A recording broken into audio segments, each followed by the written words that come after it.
I'm delighted to have Todd Bensman join me today, just after he was on the War Room, actually. Todd, it's great to have you. Thanks so much for giving us your time. Happy to do it. Thank you. No, not at all. Just for, obviously, people can find you at Bensman Todd on Twitter, and toddbensman.com is the website. We'll get into all of those. And you currently serve as Texas-based Senior National Security Fellow for the Center for Immigration Studies. You're the author of Overrun, How Joe Biden Unleashed the Greatest Border Crisis in U.S. History, published just over a year ago, and America's Covert Border War, the Untold Story of Nations Battle to Prevent Jihadist Infiltration.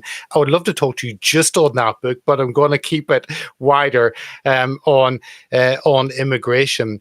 And of course, you've over 20 years in journalism, and you've got an interesting mix, I think, Todd, of kind of policy intelligence and journalism. And when I mentioned to some friends in the States I was catching up with you over there, they all said, Todd, he's the real deal. He's one of the few journalists that really understand what is happening in terms of the border and the invasion. Now, obviously, the War Room, they know you. Maybe they're UK viewers. We have half and half US, UK. So maybe for the UK viewers, could you introduce yourself, Todd? Yeah, I thought you did a pretty good job.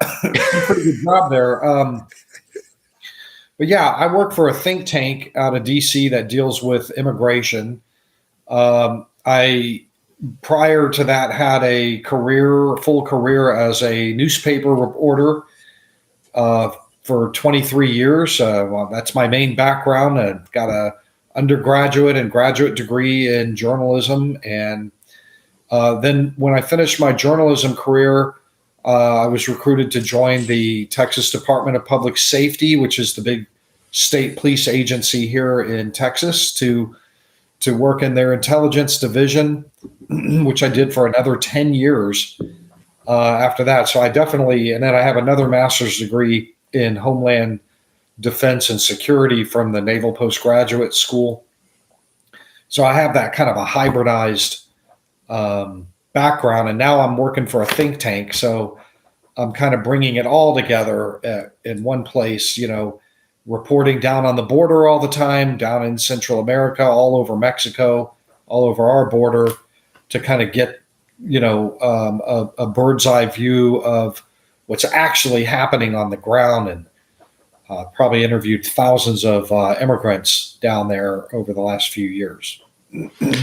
Well, maybe I can just touch on the book Overrun, How Joe Biden Unleashed the Greatest Border Crisis in U.S. History. I've had it as an audio book and I've been listening to it. I know it's available hardback and paperback. And on the back, it says, the time has come to acknowledge and comprehend that America is weathering the worst mass border migration event in the nation's history. Millions of foreign nationals have overrun the border starting on Inauguration Day 2021, and millions will flow over until the end of President Joe Biden's term in 2024.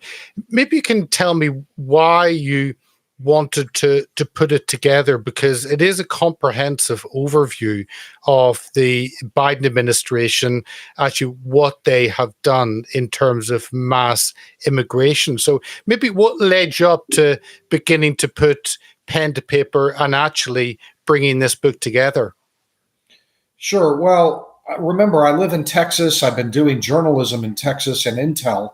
So I'm very familiar with the numbers in any average year. And I saw that what was happening that started on Inauguration Day was something really large, unusually large. It was a really mammoth event. I could tell within 6 months, the numbers had broken every record in the U.S. history books of people coming over. And when you have an event, and then it just kept going. I mean, it was just like, it never stopped. The numbers just were absolutely in the millions and millions a year that we know about, that we just caught, with millions more going through uncaught. And I recognize that we're in the middle of a historic event in American history, and maybe even world history. And to me, maybe it's the old journalist in me, it seems like when history is in the making and you're in position to see it, somebody should write a book. You should write a book about that. that warrants a book, at least a first brush at recording this history. And I hope others will follow in my footsteps and keep going. Right now, I'm the only one, though. Yeah, that's what it seems. I mean, there must have been pushback because there have been quite a number of journalists who go to the border. It seems to be for a trip, for footage, and go away again. You seem to have really understood more of what is happening. I'm sure there must have been some pushback from different sources because the story you tell is a harrowing tale of the destruction and dismantling of American borders. Well, I mean, it's the book and the story of what happened here today falls right evenly, squarely on the partisan divide. The American left completely ignores my book, will not acknowledge it or even take it on or try to challenge it, which they probably view as providing oxygen to the ideas in it, or not the ideas, but the actual reporting on the ground of what happened there. And on the conservative right, there's immediate acceptance of all of this information. There's no problem at all. My hope is that 25 years from now or 50 years from now, we won't be in this weird partisan divide. And, historians will use my book and find value in it. For some future time, really. I mean, I think that's the best I can hope for. But I mean, there really hasn't been much pushback from the left, except in terms of just sort of indifference, because you can't tackle it or challenge it without creating oxygen flow into the ideas. So I think the idea is that they've just decided that it's not really happening. This isn't true. That sort of thing, that it's just sort of a blip. And the Biden administration took that position officially for 2 years straight before they finally acknowledged that something kind of unusual was happening down there. They would deny that there was anything wrong routinely, that anything was up at all. And whenever they did that, the American media would just comply. They would just agree and swallow that and move along. So on the one hand, I think that's sort of official denialism and indifference is bad for America, at least this generation of Americans. But for me, as a former reporter and journalist, it's like, this is the best thing. I own this thing. I am all alone down there with this incredible historic event, and for that, I'm very grateful that they did leave off. But I also know it's bad for America. I know. Yeah, I mean, it does seem as though Biden has systematically neutralized all immigration enforcement laws, and obviously, it's not just him. If anything, is him, but that's a whole other conversation. But there has to be a group within the White House who have planned this, because that collapse of immigration does not just happen naturally. There's systems in place, so that had to be dismantled. Does that mean there is a grouping that have come together to actually systematically deconstruct those immigration policies? Yes, that's exactly what happened. I lay that out in very granular detail in the book, chapter 4, the new theologians in particular. I think it's helpful to understand first that the U.S. Democratic Party historically has not been very far apart policy-wise from the Republicans on border security.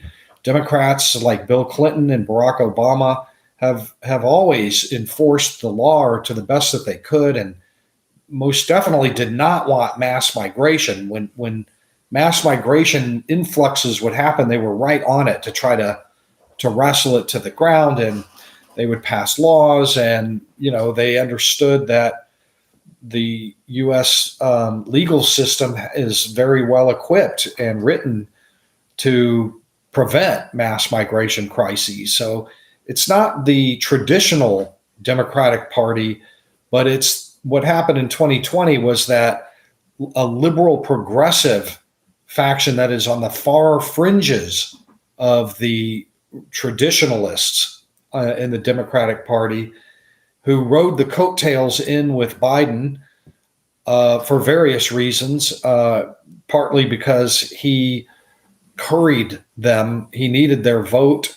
He needed their vote to get the nomination first, and then he needed his vote to defeat Donald Trump, needed their vote to defeat Donald Trump, and he owed them.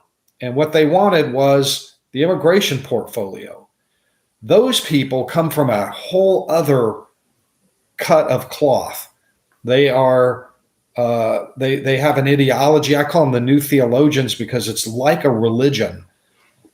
This ideology, and they took it from Europe. It's the European liberal, neoliberal progressives that they took it from, which it holds that border enforcement and borders themselves are immoral and cruel and must be abolished in the same way that slavery was abolished once upon a time, or in the U.S. Jim Crow laws were wrong and cruel, and they got into all of the positions of authority over the immigration portfolio, and they're smart, and a lot of them are lawyers, and they systematically dismantled all of the instrumentality of enforcement at the border and put policies in place that absolutely guaranteed to like an 80+% chance that if you showed up at our southern border on foot, you were going to get in forever. I mean, it seems as though some states, some Democrat states have woken up, as I've read about immigrants getting bused or flown around. Certainly Texas has tried to make a point on that. And you've got Democrat mayors saying, oh, suddenly they don't like it. They get angry and how dare you do this? Has that woken up? I mean, specifically in New York, when Adams started pushing back on that, has that opened up a rift in the Democrat Party, or is that just quieting down again? Well, the liberal progressive wing of the party, I think, understood that most Americans don't live anywhere near the border, don't see it.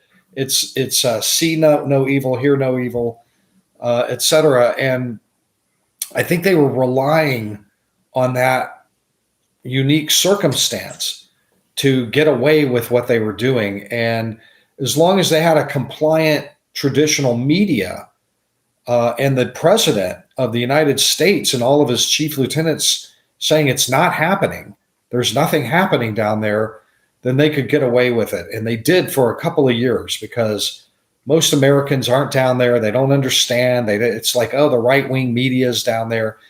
They're lying, disinformation. And eventually the pipeline backed up to the point with people in all of these cities, because, millions of people were just pouring over in massive torrents, unbelievable torrents of humanity, all day, every day, just pouring in with no media coverage. But eventually they had to go somewhere and live, So the pipeline backed up and it burst in all these cities: Chicago, New York, Denver, Boston, Washington, San Francisco, LA, every city in the United States, all over Florida. You couldn't get away with it. You couldn't get away. You could not avert your eyes from it. Now it was in people's backyards, and they were mad about it. Did not like what they were seeing, the massive amounts of resources, municipal budgets that were being diverted to illegal immigrants over native born or residents in their cities who needed the money and needed the programs, created a lot of anger. And it's in everybody's face. You can go into any American airport and they're all over the place. They're in every terminal, flying still, going from here to there. So, well, we'll get into flying in a little bit. Another point in the book, you talked about kind of the relationship between Mexico and the US, I think you said within like 48 hours, legislation was passed in Mexico, and it seemed to be that that they were ready in conjunction with Biden, with people ready to just push over the border as soon as Biden came in. Tell us more about kind of how that works, that kind of relationship between Mexico and what part they've had to play in this. Sure. Well, first of all, you have to remember that, when Trump was still in office, he had a mass migration too, but he wrestled it down like Democrats and Republicans always do until now. He wrestled it down and he put policies in place that were pushback policies, remain in Mexico, and then after that for COVID. And these were very, very effective. And they resulted in, tens of thousands, even hundreds of thousands of immigrants being captured by Border Patrol, and instead of admitted into the United States, were pushed back to Mexico. And that was going on for a full year of the last year of Trump in office. And the Mexicans, of course, hated this because they got stuck with the hot potato, right? That game. And it was expensive, and they were filling up all of the Mexican detention centers. They were immigrants still pouring into Mexico and being pushed from the United States. And it was this terrible situation for them. And so the Mexicans were listening to the Biden campaign saying, we're going to let everybody in. We're going to be nice and kind and gentle. And we're going to get rid of the COVID pushbacks. We're going to get rid of the remain in Mexico pushbacks, et cetera. And they waited until the election. 48 hours after the election, the Mexican parliament passed a law that got no coverage either on the Mexican side or on the U.S. side, that forced, quote unquote, Mexico to empty all of its detention centers of family units within 60 days or after 60 days, so that by the time Biden was going to enter office, they would be waiting at the border for the transition. That's what happened. They released tens of thousands to the border. They rushed up there. And they knew that on the transition day, Biden was going to let them all in. And even though there was COVID restrictions, he was saying, we're going to get rid of those. We're going to end Title 42, which was the COVID pushbacks. And in the end, he couldn't do it for legal reasons, but he still opened vast exemptions in the COVID pushback rule so that all of those people could come in. And so at noon, January 21, you could see them just pouring in. It began hundreds of thousands on that day. At that hour, when the clock struck noon on Inauguration Day, they were on the march, and it never ended. Wow. I thought actually just there's a little pushback on it. Whenever I was over in Texas, I talked to some people and they said, it's not really as bad, because if it was, we would be drowning in people. We go about our lives normally, and in Fort Worth or in Dallas or down in Austin, and it seems fine. Kind of, how do you respond to that? If people don't see it, then they don't necessarily believe it's happening. Well, I think that there are still places where, the people can, if they choose not to see it, but it's in every community. I mean, there's 6-8 million people in 36 months crossed that border. Now, we're a nation of 350 million, so there's still room to fan out.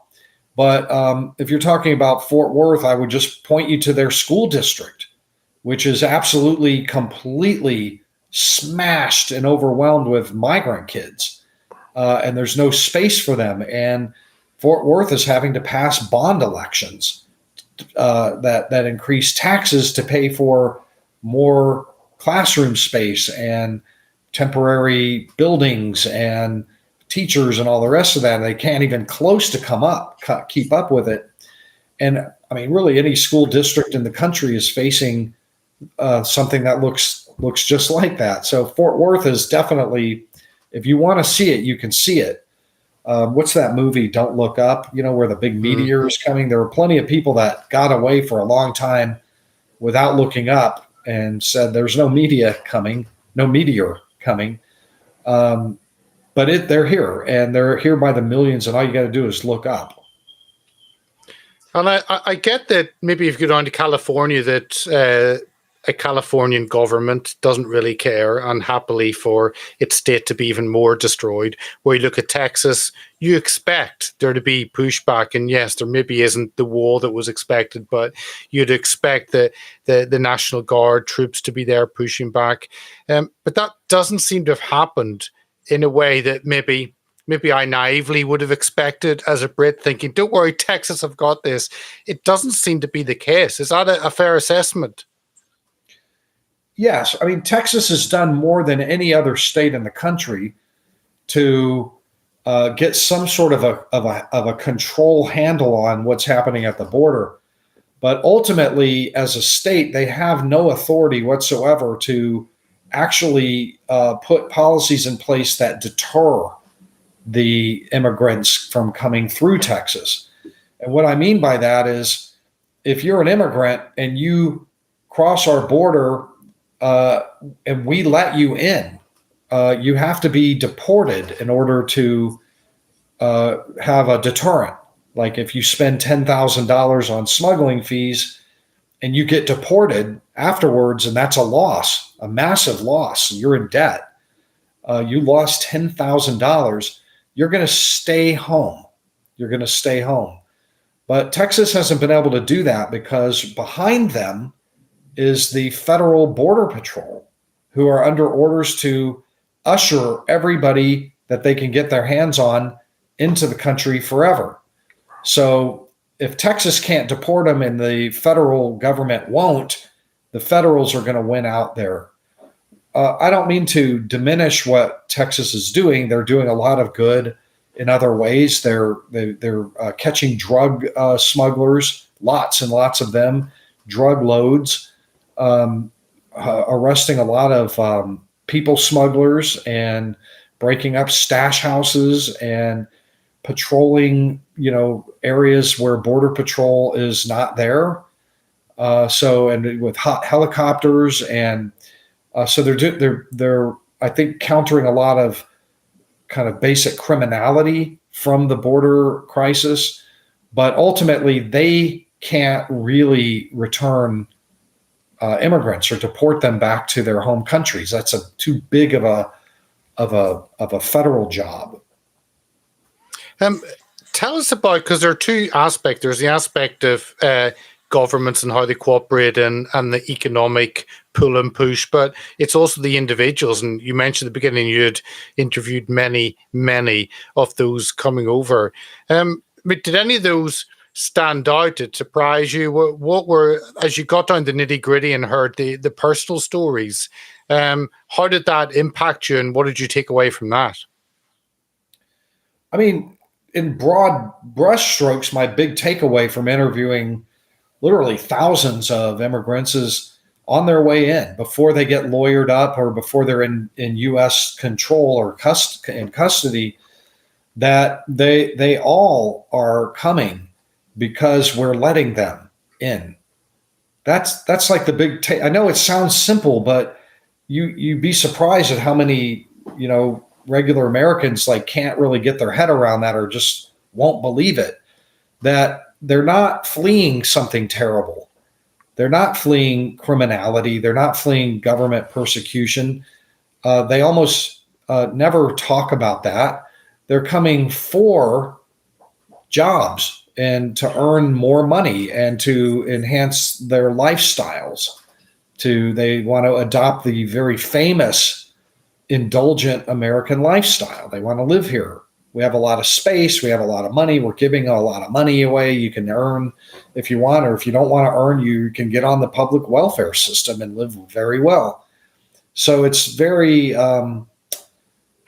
universal that they're not really fleeing terrible harms at all. They are coming to something, much like a good corollary to this would be maybe the California gold rush, where, they found a couple of nuggets in the hills in California, and the second word got back, east, we had wagon trains and of people rushing to the California gold rushes. They weren't fleeing something terrible in Pennsylvania, or they were just kind of poor. And maybe they figured they could do better with this big grand adventure. That I just liken this to that. And people don't really understand that. They're like, oh, these poor immigrants, we must give them sanctuary. That's not what this is. They're like gold prospectors from 1840 more than they are Vietnamese boat people or Jews fleeing the Holocaust. And on that, I think just want to pick up one or two stories that you put up recently on the website and on Center for Immigration Studies. And I think last month, what the story was, a secret finally revealed Americans can know the U.S. cities receiving hundreds of thousands of immigrants flying from abroad. That was May last month, and you'd said a House committee data release confirms a Center for Immigration Studies report that you had done. Tell us about that and that information, because you'd expect you expect information to be public, and then after a while you realize when you delve deeper, actually it's set up so the public aren't supposed to really be aware of what's happening. But you're able to list those cities. Tell us a little bit about that. Well, one thing that the Biden administration felt like it needed to do was remove the appearance of mass chaos of thousands of people moving between the ports of entry over the border. Once it got to a certain point, there would be some media would go down there and it just looked awful. And it got in the way of them being able to deny that anything unusual was happening when you would have these huge, surging of people. So they came up with programs that would let would-be planning, aspiring border crossers to stay in Mexico for a little while longer and apply on a cell phone app to cross, quote unquote, legally. They could schedule their illegal crossings at a land bridge, or they could schedule on a phone or on a computer in their home countries to fly directly into the United States from their foreign airports, and therefore remove themselves and their numbers from the total coming through illegally, so that they wouldn't draw as much attention. Those are called parole programs. There's a flight one where they're flying directly, and there's a land one where you can walk across at the invitation of CBP, U.S. Border and Customs and Border Protection, over the land ports. To date, we've got almost 900,000 people have entered the United States through these kind of created admissions programs. But then as soon as they announced them, the administration just shut up about them, and nobody asked what was happening with them until I came along and I put in Freedom of Information Act requests. I wanted to know how many, which nationalities were crossing at the land, how many were flying in, which airports were they flying into, which ones were they flying from. So the story that's out right now, the most recent one, is about the airports that they're flying from. These are 4 nationalities for this program: Cubans, Haitians, Nicaraguans, and Venezuelans. And the idea is we're going to let them fly in because they're under dire humanitarian stress. We need to rescue them. That's the purpose of the program. We're rescuing people.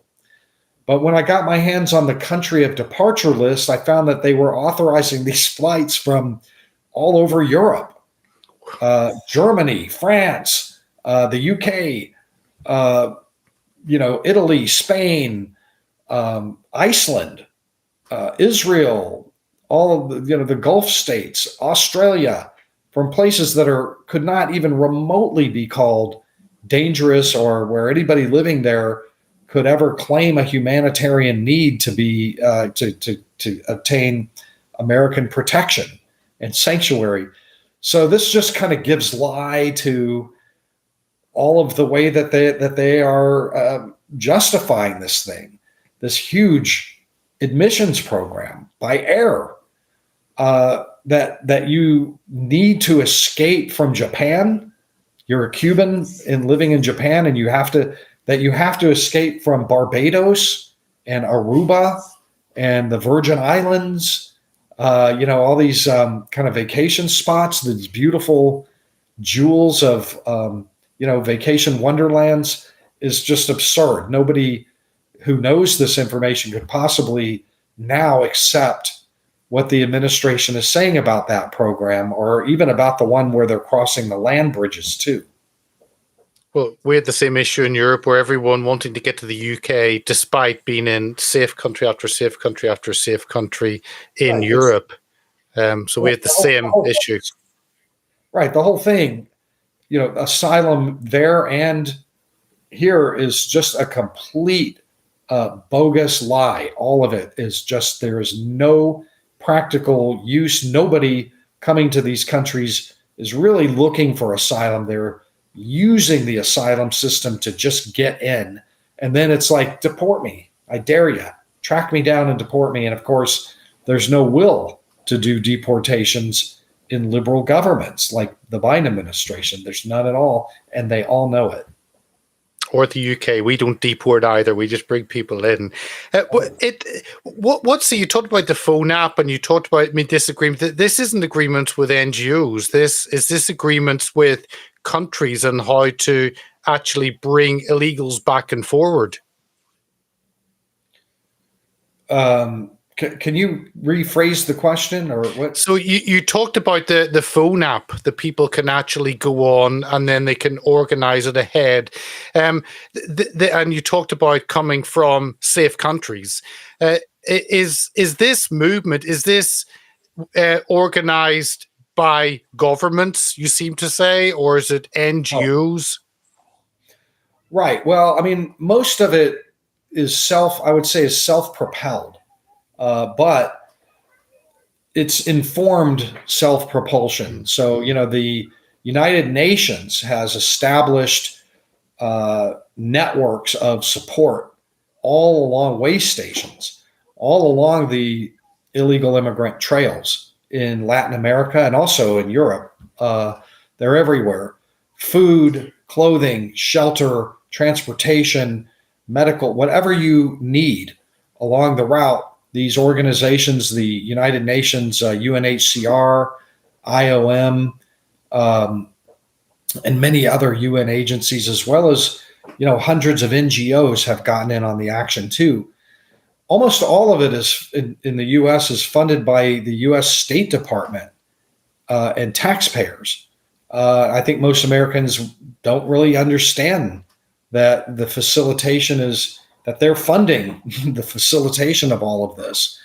And I believe that there are a great many immigrants that would have just stayed home out of uncertainty about the ardor of the trail, were it not for all of these NGOs all along the way. They're getting legal support and coaching and assistance of every possible kind, so that nobody ever really want for anything.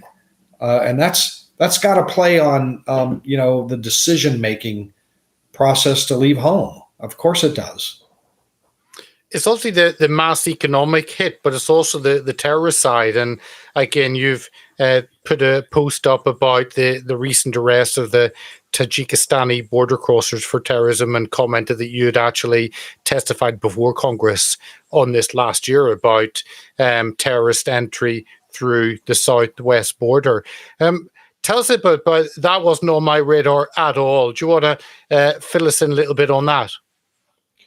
Sure. Well, this is when I was in the intelligence business, and in my last few years as a journalist, I reported and worked extravagantly on the issue of immigrants coming from terror harboring countries over our southern border. And I wrote an entire book about this. I still to this day I'm the author of the only book about terrorist infiltration and what we do about it here in the United States over our southern border. It's called America's Covert Border War. It's all about this. And I've been warning about this for years. Well, now what we're seeing in the crush of humanity that has overwhelmed all of our counterterrorism programs and protocols down there, we're now starting to see terror attacks. terror plots in very recent times. One of them is the Tajikistanis that you mentioned. That's only the most recent one. 8 Tajikistanis arrested earlier in June, the first week of June, in 3 American cities. They all came over the border. One of them used the phone app that I mentioned earlier. The other ones were not sure. They could have used the phone app or just crossed illegally. And the FBI got a sting operation going and just arrested all of them. And we don't have a whole lot more information about that case. They're sandbagging. But just a month ago, we had 2 Jordanians illegally present in the U.S. conduct a vehicle ramming attack with a big box truck on Quantico Marine Corps base. One of them had just the month before, in April of this year, crossed the southern border from Mexico. He ends up over in the Washington, D.C. area, Northern Virginia, doing some sort of a truck attack on a major military installation that also happens to be a big FBI training academy. Very, rich in targeting symbology, right? So we also have had a Russian cross the border and get caught up. He's from Chechnya area, get caught up in a major terrorism sting. He's sending thousands of dollars to an Al-Qaeda group in Syria.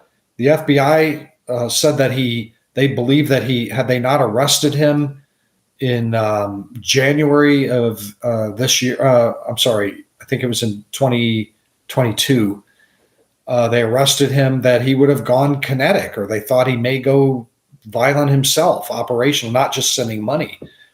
So we've seen 360 people from the Middle East who were already on the FBI's terrorism watch list cross our border. Biggest record by far that we've ever seen in numbers like that. In the book, America's Covert Border War, I point out in the entire first chapter that Europe suffered an unending series of terror attacks from one end of the continent to the other, including in the UK, from immigrants that came in on the 2014-2015 mass migration wave. And I used that in my entire first chapter to warn that this could happen to the United States, were we to have a similar mass migration event. That book published in February 2021. So it was a little early, just as this thing was getting started. But here we are. Todd, just to finish off, can I ask you the solution to this mess? And does a Trump administration coming in, does that fix it? Is this too big? Are there too many people actually in the country and no knowledge of who they are? I mean, what kind of is possibly the solution to the mess the U.S. finds herself in? I mean, I believe that the incoming humanity can be shut off in about 30 minutes. That's like as fast as they started it, they could end that by just simply pushing everybody back to Mexico. 100%. Everybody goes back to Mexico. That's what Trump was doing. That's why the numbers were so low when at the end of the Trump term. So there's Remain in Mexico. There's policies where you can push people back and not let them apply for asylum. They can apply in Mexico. Mexico's a safe country, or somewhere else. Those are all doable. And nobody wants to spend $5,000 or $10,000 crossing if you know you're going to get pushed back. And you're going to lose your money. It's that simple. It's literally that simple. When I interview immigrants, that's what they tell me. Yeah, we waited until Trump was gone because we would have lost all our money. It's that simple. It's a cost benefit ratio calculation that every smart immigrant makes, so that the numbers can go down. Now it's a much steeper hill or mountain to climb to deport 8 million people. That is something that the Trump campaign is promising to do. I believe that they will definitely get some kind of a monumental deportation program underway. They're going to take heat for that. There'll be political, there'll be lawsuits, there'll be all kinds of blowback. And so, but the important thing is that when people at home in Tegucigalpa, Honduras, see that the administration is rounding up and wants to round up all Hondurans, they're going to stay home. Just the messaging of some of that is going to deter a lot. And I also think that the administration probably will punish the NGOs and disrupt their flow of cash and remove the network of support that is so alluring for them. So he may not be able to deport that many people in 4 years, but he may not need to.